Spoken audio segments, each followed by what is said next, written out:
शिक्षण। पिछले वीडियो में मैंने मानवीय संसाधन के अंतर्गत शिक्षक और छात्र के बारे में आपको बताया था। आज के वीडियो में मैं आपको इसके तीसरे घटक यानी समुदाय के बारे में आपको बताने जा रही हूँ। इसमें विद्यालय की क्या भूमिका है। विद्यालय एक सामाजिक संस्था है जहाँ समाज के लक्ष्यों को प्राप्त करने के उद्देश्य से शिक्षा दी जाती है। विद्यालय को उस समुदाय के साथ जहाँ वो विद्यालय वह स्थित होता है मिलकर कार्य करना होता है। अपनी संस्था के हित में यानी कि विद्यालय के हित में समुदाय के व्यक्तियों के साथ समुदाय के व्यक्तियों से यथाशक्ति मदद लेना ही हमारा सामुदायिक प्रबंधन कहलाता है। अब आते हैं विद्यालयों को अपने उद्देश्य को प्राप्त करने के लिए समुदाय के लोगों के साथ घनिष्ठ संबंध रखते हुए हमें विद्यालय के कार्य करने चाहिए। तब जाके हमारा जो शिक्षा का विकेंद्रीकरण है वो सफल हो पाएगा। अब आता है कि समुदाय विद्यालय विकास में समुदाय क्या सहयोग करता है। विद्यालय विकास में समुदाय क्या सहयोग करता है। सबसे पहला सहयोग करता है कि वह हमें भौतिक संसाधनों को उपलब्ध कराने में, विद्यालय के जो भौतिक संसाधन है उसको उपलब्ध कराने में हमारा सहयोग करता है। उसके साथ साथ वह हमारे विद्यालय में 100% नामांकन हो इसमें हमारी मदद करता है। उसके साथ साथ जो अभी वर्तमान स्थिति में ड्रॉप आउट की जो समस्या आ रही है उसके समाधान में हमारी मदद करता है। बच्चों का सर्वांगीण विकास हो इसके लिए बच्चों के लिए खेल के मैदान की व्यवस्था करने में हमारा सहयोग करता है। उसके साथ साथ विद्यालय में पेयजल की व्यवस्था हो या शौचालय की व्यवस्था हो या विद्यालय के बाहरी साफ सफाई की व्यवस्था हो, इन सभी में हमारा समुदाय हमारे विद्यालय को सहयोग करता है। और इन सबको मिला के विद्यालय और समुदाय दोनों का लक्ष्य एक ही है कि हम किस तरह शिक्षा के विकेंद्रीकरण को रख सकें। अब आते हैं समुदाय के अंतर्गत हमको जो बनना है ग्राम शिक्षा समिति के बारे में आपको बताएंगे। ग्राम शिक्षा समिति का गठन कब और कैसे किया गया। अब आते हैं कि उत्तर प्रदेश बेसिक शिक्षा अधिनियम 1972 के अंतर्गत उत्तर प्रदेश बेसिक शिक्षा परिषद का गठन किया गया। विद्यालय में सामुदायिक सहभागिता के लिए उत्तर प्रदेश बेसिक शिक्षा अधिनियम 1972 की धारा 21 के अंतर्गत ग्राम शिक्षा समिति के गठन और कृत्यों के बारे में प्रावधान दिया गया जो वैधानिक था। अतः हमारी शिक्षा समिति का गठन कब किया गया। उत्तर प्रदेश बेसिक शिक्षा अधिनियम 72 की धारा 21 में बेसिक शिक्षा के बारे में कहा गया कि इसका गठन किया जाएगा। इसके गठन के लिए सबसे पहले गठन के बाद राष्ट्रीय शिक्षा आयोग 1986 ने इसका समर्थन करते हुए 2 सुझाव दिया। पहला सुझाव कि जो ग्राम शिक्षा समिति है वो बहुत अच्छा कार्य कर रही है, इसकी वजह से जो विद्यालय में जो शिक्षक अनुपस्थित हो रहे हैं उन पर वो निगरानी अकारण जो अनुपस्थित हो रहे हैं, जब अगर आप अस्वस्थ हैं या कोई समस्या है तो अनुपस्थित हो, लेकिन अकारण जो अनुपस्थित हो रहे हैं उन पर ये निगरानी रखेगी। दूसरा क्या बताया कि राष्ट्रीय ग्राम शिक्षा समिति उसके साथ साथ वो जिस गांव पे बनी है ग्राम शिक्षा समिति वो गांव के लोगों के अंदर शिक्षा के प्रति जागरूकता भी वो पैदा करेगी। ये तो हमारी ग्राम शिक्षा समिति के गठन की बात होगी। अब आता है इसके जो सदस्यों का गठन होता है, इसमें कुल 5 सदस्य होते हैं जिसमें पहला जो प्रधान होता है वो अध्यक्ष होता है, फिर सचिव के पद पर जो उस विद्यालय का प्रधानाध्यापक होता है वो सचिव होता है, 3 अभिभावक इसमें होते हैं बच्चों के और 3 अभिभावक के साथ साथ एक उनमें महिला होना अनिवार्य है। अब आता है कि इसका कार्य क्या है। ग्राम शिक्षा समिति का जब गठन किया गया तो इसका सबसे महत्वपूर्ण कार्य इसको कहा गया कि आप सबसे पहले प्रत्येक गांव में एक विद्यालय की व्यवस्था करें, उसके ऊपर उसका प्रशासन करें, नियंत्रण की व्यवस्था करें, उसका प्रबंधन करें। ये ग्राम शिक्षा समिति को आदेश दिया गया। उसके साथ साथ दूसरा इसके ऊपर आदेश है कि जब हम ग्राम शिक्षा समिति में विद्यालय का गठन कर लेंगे तो उसके विकास प्रसार के लिए आप योजना योजनाओं का निर्माण करें। ये उसका मुख्य कार्य दिया गया। इसके साथ साथ उसके अन्य कार्य क्या क्या है ग्राम शिक्षा समिति के, कि विद्यालय में बच्चों का 100% नामांकन हो, इसका ध्यान देना। उसके साथ साथ विद्यालय गांव के जो अपवंचित वर्ग के बालक हैं, बालिकाएं हैं या विकलांग बच्चे हैं, उन सबका नामांकन सुनिश्चित किया जाए। विद्यालय में भौतिक संसाधनों की व्यवस्था की जाए विद्यालय में जहाँ बच्चे शिक्षा अध्ययन करेंगे। उसके साथ साथ वहाँ के बच्चों के विद्यालय के लिए वित्त की भी व्यवस्था करने का कार्य भी ग्राम शिक्षा समिति को दिया गया। अतः कहने का मतलब है कि ग्राम शिक्षा समिति का गठन इसलिए किया गया कि शिक्षा का विकेंद्रीकरण हो, यानी कि शिक्षा जन जन तक पहुंचे, उसी को मूर्त रूप देने के लिए ग्राम शिक्षा समिति का गठन किया गया। अब आते हैं बेटा कि दूसरा क्या है कि विद्यालय कहाँ, एक चीज और भूल के, ग्राम शिक्षा समिति का बैठक भी निश्चित की गई। इसकी बैठक प्रत्येक माह 3 तारीख को इसकी बैठक सुनिश्चित की गई कि प्रत्येक माह इसकी बैठक होनी चाहिए और इसकी योजनाओं को कैसे हमें आगे चलाना है इसके बारे में चर्चा होनी चाहिए। अब आते हैं विद्यालय प्रबंध समिति। विद्यालय प्रबंध समिति ही वो है जो ग्राम शिक्षा समिति को रोक के फिर ये हुआ कि अब विद्यालय प्रबंध समिति का गठन किया जाए। ये है 2009 में वो RTI जो आया था 2009 में, RTI के अंतर्गत इसके बारे में प्रावधान दिया गया कि प्रत्येक विद्यालय जहाँ पर 1 से 8 तक की कक्षाएं चल रही हैं जिस गांव में, वहाँ के विद्यालयों के लिए प्रबंध शिक्षा समिति का गठन किया जाए, जो स्थानीय लोगों के सहयोग से इसका गठन किया जाए। इस पर भी जोर दिया गया कि उस समुदाय को उसमें शामिल किया जाए। इस गठन में सबसे बड़ी विशेषता ये थी कि इसका जो गठन के सदस्यों का निर्माण किया जाएगा, उन सदस्यों में 75% अभिभावक को रखा जाए।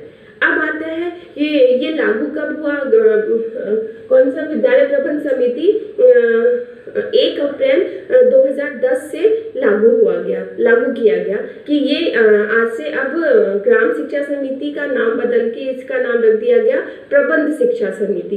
अब इसके सदस्यों की बात की जाए तो सबसे पहले बताएंगे कि ग्राम शिक्षा विद्यालय प्रबंध समिति का जो गठन किया गया, ये निर्धारित किया गया कि ये प्रत्येक 2 वर्ष का इसका कार्यकाल होगा। प्रत्येक 2 वर्ष के बाद इसका पुनर्गठन किया जाएगा। और उसके साथ साथ इसके जो 2 अंग बनाए गए, एक आम सभा थी और एक थी कार्यकारी सभा। जो आम सभा थी उसके सदस्य सीमा असीमित थी, उसके अंतर्गत समुदाय के सभी सदस्य रह सकते हैं, उसमें विद्यालय के सभी शिक्षक रह सकते हैं। लेकिन जो कार्यकारिणी सभा थी उसमें संख्या निर्धारित की गई 15 कि कार्यकारिणी सभा की संख्या 15, सदस्यों की संख्या 15 होगी। अब ये कार्यकारिणी सदस्यों की जो संख्या 15 होगी, इनका निर्वाचन कैसे किया जाए, कैसे चुना जाएगा वो 15 सदस्य। उसके अंतर्गत जो हमारी आम सभा थी, इसमें जो बैठक, इसकी जो पहली बैठक होगी, इसकी 3 बैठक निर्धारित की गई वर्ष में कि आम सभा की 3 बैठक होगी। पहली बैठक इसकी होगी सत्र प्रारंभ के 15 दिन के अंदर ही इसकी पहली बैठक हो। दूसरी बैठक इसकी निर्धारित की गई शिक्षक दिवस के दिन, और तीसरी बैठक इसकी निर्धारित की गई कि सत्र समापन जब होगा तब इसकी बैठक की जाएगी। मतलब ये 3 बैठक आम सभा का होना अनिवार्य है कम से कम। इससे अतिरिक्त भी कोई आवश्यकता हो तो ये बैठक बुलाई जा सकती है। लेकिन जहाँ पर हम कार्यकारिणी सभा की बात करते हैं तो कार्यकारिणी सभा की बैठक निश्चित की गई कि वर्ष में 11 निश्चित है, कम से कम वर्ष में 11, अधिक आप कोई आवश्यकता हो तो आप इसकी बैठक बढ़ा भी सकते हैं, लेकिन कम से कम 11 बैठक करना कार्यकारिणी सभा का निश्चित किया गया। अब जब इसकी जो पहली बैठक होगी आम सभा की, उसमें जो समुदाय के जो विद्यालय के अभिभावक रहेंगे, उन्हीं में से 11 सदस्यों का चुनाव किया जाएगा जो हमारी कार्यकारिणी सभा में रहेंगे। तो यानी कि 11 सदस्य, 15 सदस्यों में से 11 हमारे अभिभावक, यानी 75% अभिभावक हैं 15 में से, और 4 अन्य सदस्यों में जो कार्यकारिणी सभा में रहेंगे उसमें एक तो हो गए हमारे प्रधानाध्यापक, दूसरे हो गए हमारे एनम, तीसरे लेखपाल और चौथे हमारा ग्राम पंचायत के सदस्य। यानी कि इसमें अध्यक्ष कौन, हाँ, इसमें जो अध्यक्ष होगा वो जो उसी सभा में से, जो अभिभावकों में से एक अध्यक्ष चुना जाएगा और सचिव हमारे हेडमास्टर रहेंगे। तो इसमें कुल जो हमारी इसकी बैठक जो कार्यकारिणी सभा है वो प्रति माह अपनी बैठक कराएगी। प्रति माह पहले जो हमारा पहली तारीख होगी उसी में इसकी बैठक की जाएगी कार्यकारिणी सभा की। तो अब इन दोनों का कार्य क्या है? इसका वही कार्य है जो हमारा उसका था ग्राम शिक्षा समिति का कार्य था, वही कार्य इसका भी है। 100% नामांकन करवाना, विद्यालय के विकास के बारे में सोचना, विद्यालय के शिक्षकों की समस्याओं का समाधान करना, विद्यालय की गुणवत्ता के बारे में विचार करके योजना बना के उस पर कार्य करना। तो जो हमारा ग्राम शिक्षा समिति का कार्य था वही हमारा प्रबंध शिक्षा समिति के भी कार्य हो गए। अब आते हैं कि ये शिक्षक अभिभावक संघ, शिक्षक अभिभावक संघ का गठन करने का क्या उद्देश्य था? अभिभावक बच्चों को विद्यालय भेजते हैं और विद्यालय में बच्चे क्या करते हैं? शिक्षा प्राप्त करते हैं। यानी कि अभिभावक और शिक्षक दोनों का एक ही लक्ष्य है कि बच्चों की प्रगति, यानी कि दोनों एक दूसरे के प्रति जवाबदेही हो सकते हैं। छात्र अगर शिक्षक जो परिषदीय विद्यालय के शिक्षक हैं वो गांव में जाके ये अवेयरनेस करते हैं कि आप बच्चों को विद्यालय भेजिए शिक्षा प्राप्त करने के लिए, यहीं पर जाके हमारा कार्य पूर्ण नहीं होता, क्योंकि वो अगर अभिभावक को जागरूक नहीं कर रहे हैं शिक्षा के प्रति तो हमारे बच्चों को शिक्षा नहीं प्राप्त हो सकती, क्योंकि उनको वो विद्यालय भेजने का महत्व ही नहीं समझ पाएंगे। तो इसके लिए हमको क्या करना होता है कि उनको जागरूक करने के लिए उनको विद्यालय बुलाना होता है और शिक्षा से संबंधित बातों के बारे में उनको बता के जागरूक करना पड़ता है। दूसरी बात, शिक्षक हर अभिभावक जानता है कि उसको ये जानने का अधिकार है कि मेरा बच्चा विद्यालय कब जाता है, विद्यालय में कितने समय तक रहता है, विद्यालय में क्या करता है, विद्यालय गतिविधियों पे भाग लेता है कि नहीं लेता है, उसकी प्रगति कैसी है। इन सभी चीज़ों को जानने के लिए शिक्षक अभिभावक संघ का गठन किया गया। शिक्षक अभिभावक संघ का गठन करने का मेन उद्देश्य क्या था कि सबसे पहले तो विद्यालय और छात्र के बीच की जो दूरी है, विद्यालय और अभिभावक के बीच की जो दूरी है उसको दूर करना। दूसरी बात कि बच्चों की जो प्रगति है उसके बारे में कि उनका बच्चा क्या कर रहा है विद्यालय में, इससे अभिभावकों को अवगत कराने के लिए हमने इस संघ की आवश्यकता पड़ी। तीसरी बात, विद्यालय की भौतिक चीज़ों के बारे में अभिभावकों को बताने का प्रयास ये है कि अगर कोई सक्षम अभिभावक है तो वो कुछ विद्यालय भौतिक चीज़ों में सहयोग, भौतिक संसाधनों में हमारा सहयोग कर सकता है। इन सब चीज़ों को ध्यान में रखते हुए हमें शिक्षक अभिभावक संघ की आवश्यकता पड़ती है और ये प्रत्येक माह, इसकी बैठक प्रत्येक माह होती है। कम से कम वर्ष में इसकी 11 बैठक कराने का प्रावधान है, यानी कि अप्रैल से लेकर मार्च तक, मतलब अप्रैल से सेशन सत्र समाप्त होता है और मार्च तक में कुल 11 बैठक कराने का प्रावधान है। और ये इन बैठकों में जो चर्चा की जाती है बच्चों के विकास के लिए भावी योजनाएं जो बनाने का तरीका है वो हमारा, जब हम विद्यालय प्रबंध समिति का जब बैठक करते हैं उसी में जैसे विद्यालय प्रबंध समिति का भी वर्ष में कम से कम आपको 11 बैठक कराना अनिवार्य है, उसी तरह जो शिक्षक अभिभावक संघ है उसमें भी 11 बैठकों कराना जरूरी है, ताकि उसमें भी हम इसी चीज़ की चर्चा करते हैं कि बच्चों के विकास के बारे में हम क्या क्या कर सकते हैं। अब अभिभावक शिक्षक संघ के बाद हमारा अगला है मातृ शिक्षक संघ। मातृ शिक्षक संघ का गठन करने का उद्देश्य क्या था? ऐसा माना जाता है कि जो माताएं होती हैं पिता की अपेक्षा बालकों के बहुत नज़दीक होती हैं। इसी बात को ध्यान में रखते हुए मातृ शिक्षक संघ का गठन किया गया। इसके गठन का उद्देश्य क्या था? पहला उद्देश्य था कि बच्चे साफ सुथरे होकर विद्यालय में आए, यानी कि सुबह की क्रियाओं को करके विद्यालय में आए। दूसरा उद्देश्य था कि बच्चे साफ सुथरे वेश में विद्यालय में आए। तीसरा उद्देश्य ये था कि बालिका शिक्षा को हम बढ़ावा देने के लिए माताओं को विद्यालय में बुलाएं ताकि माताएं उसके प्रति जागरूक रहें। उसके साथ साथ चौथा और सबसे महत्वपूर्ण उद्देश्य ये था कि जो बालिका संबंधी समस्याएं आती हैं उन समस्याओं को, उन माताओं को अवगत कराने के लिए हमने मातृ शिक्षा संघ का गठन किया गया। अब इसके गठन को कैसे, इसके में सदस्यों में कैसे, इस गठन में किन किन सदस्यों को शामिल किया गया? इसमें एक अध्यक्ष के पद पर उन्हीं अभिभावकों में से एक महिला अध्यक्ष बनाई गई, जो और दूसरा एक सचिव का गठन किया गया, सचिव की नियुक्ति की गई, जो उस विद्यालय में जो महिला शिक्षक होगी, कोई भी महिला शिक्षक इसकी सचिव बनेगी। तीसरा 5 अन्य महिलाएं जो माताएं हैं जो इसकी सदस्य हैं, यानी कुल मिलाकर 7 सदस्य इसके गठन में शामिल किए गए। उसके साथ साथ इस गठन की बैठक का समय भी निर्धारित किया गया कि प्रत्येक माह इसकी बैठक की जाएगी और समय निर्धारित किया गया कि दोपहर के बाद, ताकि वो सबको, उन माताओं को अपने कार्यों को पूर्ण करके समय से वहाँ पर उपस्थित हो सकें। इसके साथ साथ हमें इस बात का भी ध्यान रखा गया कि मातृ शिक्षक संघ की जो सदस्यों का गठन किया गया, वो जो महिलाएं रहेंगी वो थोड़ी क्रियाशील रहें, मतलब जो जागरूकता फैला सकें उस गांव में जाके महिलाओं की समस्याओं के प्रति।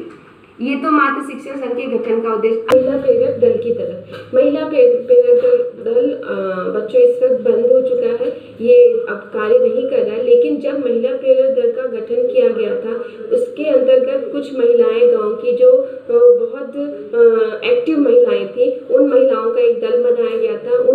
उसका काम ये था कि गांव में जाके सभी को शिक्षा के प्रति जागरूक करना, चाहे वो बालक हो चाहे बालिका, क्यों विद्यालय में आके शिक्षा प्राप्त नहीं कर रहे हैं, नामांकन में उनको, विद्यालय के नामांकन में वो सहयोग करती थी वो दल।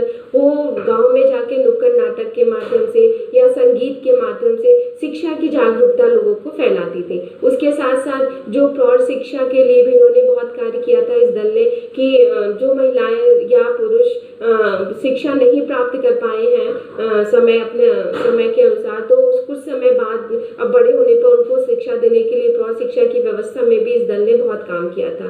बीच में एक 2015 में प्रत्येक विद्यालय में एक प्रेरक की नियुक्ति की गई थी, जिसको प्रति माह 1000 रुपये दिया गया था कि वो जाके विद्यालय में गांव के लोगों को प्रेरित करें कि आप अपने बच्चों को विद्यालय भेजें। लेकिन वर्तमान स्थिति ये है कि इनको सैलरी नहीं मिली और जिसके कारण अब प्रेरक दल का कार्य समाप्ति हो चुका है। ये प्रेरक दल अब कार्य नहीं कर रहा है। अब तक तो मैंने आपको पढ़ाया ग्राम शिक्षा समिति, विद्यालय प्रबंध समिति पढ़ाया और शिक्षक अभिभावक संघ के बारे में, मातृ शिक्षक संघ के कुछ और भी समितियां इधर 2015 में बनी है, जिसके बारे में आपको बताती हूँ। एक माँ नामक समिति 2015 में बनी थी, जिसमें 6 महिलाओं का गठन किया गया और ये 6 अभी भी वर्तमान में भी ये चल रही है कि ये 6 महिलाओं का कार्य है कि प्रतिदिन विद्यालय में जाके जो मध्याह्न भोजन बनता है उसकी शुद्धता के बारे में जांच करें और उसको पहले खुद खाएं ताकि उसकी क्वालिटी उनको पता लगे। तो उसकी जांच के लिए माँ नामक समिति का गठन किया। इसके साथ साथ 2017 में नारी सशक्तिकरण के लिए एक समिति बनी, जिसमें विद्यालय की शिक्षिकाएं बहुत क्रियाशील रही। उसमें एक हेल्थ एजुकेटर की नियुक्त किया गया, जो बच्चियों को स्वास्थ्य के संबंधी जानकारी देंगे। उसके साथ साथ उसमें इसी के अंतर्गत जो बालिकाएं अब उच्च प्राथमिक विद्यालय में पहुंच गई थी, उनके लिए कुछ जैसे शरीर में जो उनके परिवर्तन आदि उससे संबंधी वस्तुओं को उनको देने के लिए इस दल का गठन किया गया। मतलब ये समस्त दल जो शिक्षा से संबंधित हैं, कि जो समुदाय को बनाया गया है कि शिक्षा को कैसे प्रत्येक शिक्षा का जो जमीनी स्तर है वो हमें समुदाय के माध्यम से विद्यालय को सहयोग करता है। तो बेटा आज